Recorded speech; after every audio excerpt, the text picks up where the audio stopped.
Felipe, lobo cranial, poção cranial.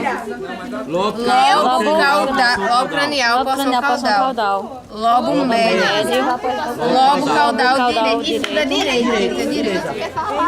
Lobo caudal esquerdo. Não tem o lobo médio, a parte esquerda. Não tem o lobo cranial. Ah, beleza, só tem cranial caudal. Lobo cranial, poção cranial. Lobo cranial, poção caudal. E o lobo acessório, que é esse aqui. É o pequenininho. E isso aqui é a carina, que é a divisão. Carina.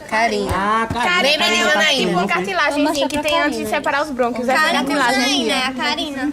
Pronto, isso aqui é de ruminante, né? Como é o nome do buraquinho mesmo? Não, é a cartilagem. Não. Aqui, broncotraqueal. Broncotraqueal. Beleza. Pronto, isso aqui é de um pequeno ruminante, né? Que a Amanda falou. Isso aqui é um esôfago.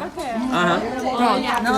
Vê se encontra todos os lobos que a gente encontrou nesse aí. Vamos ver se a gente... Olha, eu vou dizer o nome de cada tracinho desse aqui do filme.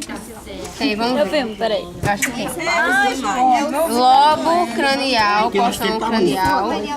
Lobo é a mesma coisa, né? Lobo cranial, poção caudal.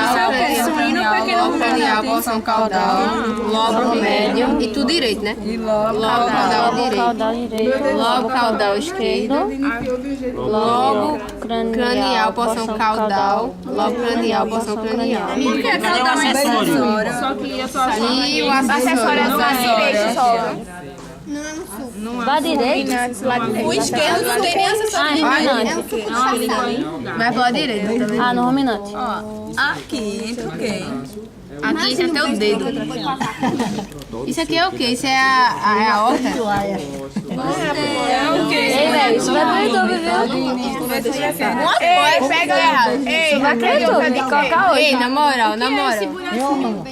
Buracão. Buraco pra entrada da terapia.